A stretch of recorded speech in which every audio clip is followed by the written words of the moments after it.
got to know your judges. If you know your judges, you're going to get very far. You want to be on their side. You want them to be on your side. You can see I'm getting frustrated. He's saying, I'm not ignoring my training, but I am ignoring my training.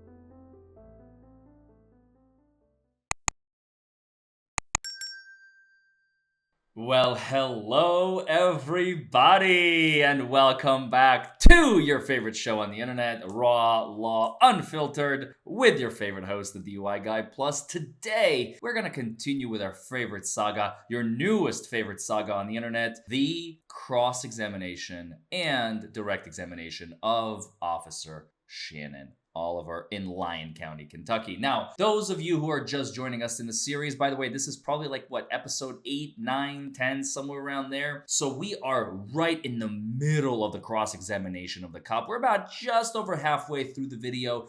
Our players are me, the jury, the prosecutor, the cop, and the judge. Okay? If you want to go around the circle in the room. And of course, seated behind me are Evan Bates, my associate, and my client, who is off camera. Now, last we left him, remember I was telling you those war stories about rogue jurors and what happens when a jury goes rogue on you. Well, sometimes a cop will go rogue on you. And if you remember from the last video, Shannon Oliver is kind of acting a fool. He's literally divesting from his training. And I asked him point blank, I said, if you remember from the last video, I asked him, so is your training wrong? Your training is wrong? You know, you phrase it as a statement, not a question. I had a prosecutor one time actually ding me on that. He was like, Mr. Forman is not asking questions, he's making statements. Welcome to cross-examination, Sherlock. That's exactly how you cross-examine. You make statements and then your witness says yes or no. Now, because you're the one testifying. So here we have a very, very unique situation. Shannon Oliver, Officer Oliver, is going, I don't really follow my training. What do you mean you don't follow your training? Well, I can just look at a person and say, they're drunk, you know? Let's see what happens. So are you telling us today that you decided to completely ignore your training and experience and just go with your gut? I'm not ignoring my training at all. I'm just saying that I can't say that he wasn't under the influence just because he showed one clue. And that's very important. He's saying, I'm not ignoring my training, but I am ignoring my training. That is literally what Shannon just said. I'm not ignoring my training, but I am ignoring my training. He said, I'm not ignoring my training, but I can't say he wasn't under the influence because he only showed one clue. Even though his training specifically states, if you look at the National Highway Traffic and Safety Administration manual under field sobriety testing, it literally says, based on recent research, if the subject exhibits 2 or more clues on this test, then the subject may be under the influence. So he is basically toying with you. In this case, Officer Oliver was toying with me. So let's see how I responded to that one. Training is not as important as your own personal observations and experience. The training and my observations are equally as important, but I'm just simply saying that I can't say that he wasn't under the influence just because he showed one clue. Do you recall from your training, again, I have to go back to, I know I keep bringing it up, but from the National Highway Traffic and Safety Administration manual, and please stop me if I'm wrong at any point. You can see I'm getting frustrated. You should never let the jury see you get frustrated. But at this point, I am like scrambling in my brain. Up until this point in my career, I've never really had such an incompetent officer on cross-examination. I just wasn't ready for it. I expected most officers to know their stuff or at least agree with me for the most part. I've never had such a weasel on cross-examination. By the way, coming up very, very soon, you're going to see a jury trial that I've had with a prosecutor acting in a very similar fashion. A prosecutor to whom I had to object multiple times. The prosecutor in that case had to apologize to the court for openly violating a court order of discovery and having evidence suppressed as a result of that. And evidence was suppressed in that case. Because why? Because the prosecutor did not follow instruction. The prosecutor did not follow orders. The prosecutor did not comply with a direct court order to comply with discovery deadlines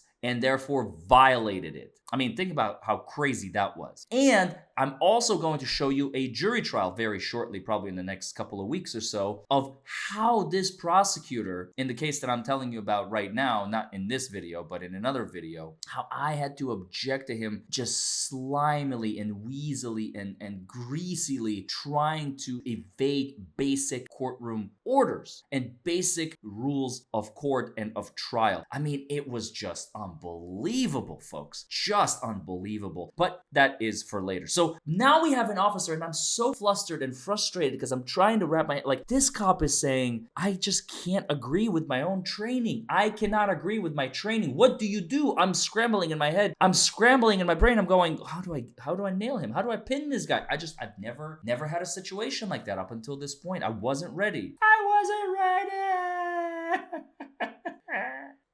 Oh, it was bad. So watch me scramble to try and nail this guy to the wall. There is a standardized manner in which these field sobriety tests are supposed to be Bringing him back to basics. Because they have been... Listen to that again. The National Highway Traffic and Safety Administration Manual, and please stop me if I'm wrong at any point, there is a standardized manner in which these field sobriety tests are supposed to be administered because they have been both laboratory and field verified. There was the Sacramento test that they conducted in the 70s, and then there was the Colorado, and I believe New York was the third one, although I'm a little shaky on the third one.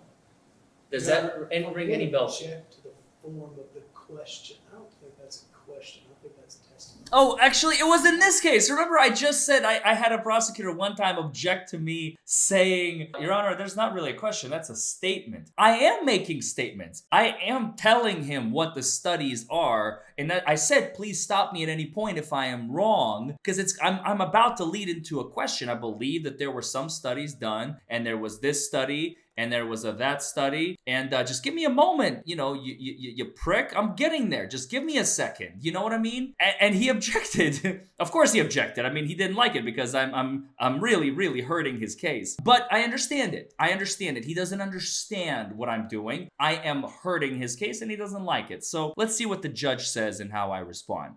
I'll rephrase it as a question, Your Honor. My apologies. The jury heard it. That's all I care about.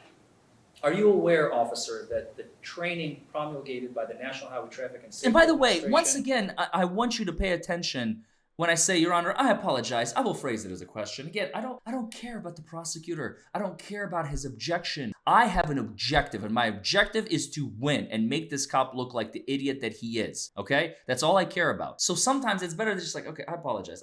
I'll move on. I did that in a recent trial. A prosecutor objected like a few times. I was going to say so many times. It wasn't so many times. He objected a few times. And when he objected a few times, each time I was like, Your Honor, I'll just move on. Because I knew the judge, I knew the prosecutor, and I knew exactly how to control the situation, okay? I understood how to approach the situation, all right? You gotta know your judges. If you know your judges, you're going to get very far. Know what they like, know what they don't like, understand their demeanor, understand their behavior. You want to be on their side. You want them to be on your side. Study your judges. Understand their political leanings, what their favorite hobbies may be. Maybe chat with them after court. See if you don't know them personally, So get an idea of what your judges are and how they are, and then you're going to have a much, much easier time in court. So I just said, basically this is the equivalent of, Your Honor, I'll just move on. And this is what I wanted to point out. Pay attention to the man in the yellow shirt. Remember yellow shirt guy? I've alluded to him previously. He's just like, he's so on point. He's so paying attention. And when I said, Your Honor, I apologize, I'm going to ask it as a question, he just kind of turns to his fellow juror and kind of goes like, They work together, by the way. This is why he keeps turning to him. I know that they both together work at the jail. See how he turns to him? Are you aware, officer, that training So promulgated by the National Highway Traffic and Safety Administration stems from research that was done in the 70s and 80s? I'm not aware of that, no. Look at his face. He's just like, no, I'm not aware of any of that. Everything you just said is just... So I'm just a cop. I find a guy and smells drunk, looks drunk. Damn it, Jimmy's drunk. All right, put him in cuffs. That's not how police work is done. Are you kidding me? Aware of the fact that it's been standardized You're trying to lock a man up in jail, for God's sake. and tested in the field and in laboratory. Yes. Okay. Part of that training requires you to not conduct the tests on certain types of individuals. Are you aware of that? Yes. People with inner ear problems, right? Because it causes balance dysfunction, so they may not be impaired but show visual impairment, right? Yes. Individuals who have problems with their legs, have had maybe surgery or something like that, right? Yes. And individuals over the age of 65 should not be administered these tests. I was always trained that if an individual was physically capable of doing the test, we could conduct the test. Again, he knows. Up until this point, he's like, yes, yes, yes. He knows the client is over the age of 65. I believe it was 66 at the time of the stop. He knows where I'm going with this, and he agreed up until the point where he knows he's locked in, and now he's like, oh yeah, that's right. Oh, my training? Yeah, my training is irrelevant. I make my own rules, counselor. I've never in my life. Do you agree with me, though, that that's what your training says? That individuals over the age of 65 may have difficulties with these tests? Yes. Okay, we got him to agree. To start. Mr. Fernandez, at the time of the stop, was 65 years old, correct? I believe so. Would you like to see the citation to verify his date of birth for certainty? I believe you. It's fine. Okay. That's how you know you've got him locked in. I mean, look at that rapport that I've built with the man that has the most animosity towards me in the room. I ask him, my client was 65 at the time of the stop, correct? I don't remember that. Well, would it refresh your recollection if I showed you the citation? No. I believe you. Please continue. I could have been lying. I mean, I wasn't, but I could have been. He chose not to because he knows that I'm going to be right. I have massaged him enough to where he is aware, acutely aware, of the fact that if he even attempts, I am going to nail him. That's good cross-examination. When the witness is agreeing with you without even asking for confirmation. I completely forgot about this point. Wow, that is a really powerful point.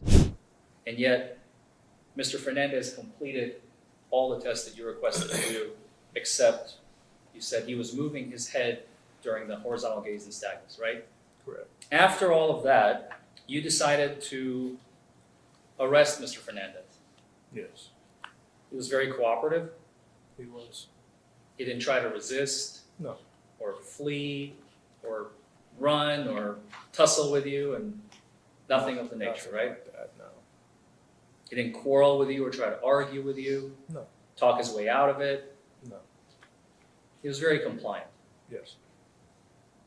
Very important to paint to the jury exactly all the things that your client has done correctly. Okay? Extremely important. Because that way you get the jury on your side. Because you always talk about, remember, you always talk about the things that are not in the citation. That's where your gold lies, your diamonds, your rubies, your sapphires. Because the cop brings coal to the table. He smelled alcohol and bloodshot eyes and slurred speech. Okay.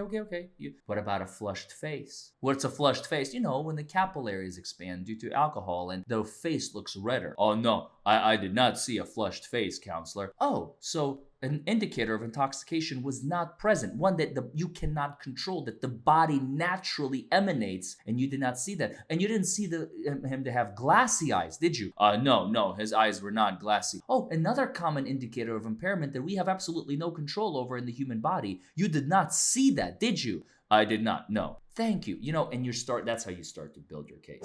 Thank you all so much for joining me. I hope you enjoyed it. Don't forget, new video every single day, 6 p.m. Like it, comment, subscribe, and I will see you in the next video tomorrow at the same time, 6 p.m. is for the Forman. Bye, everybody.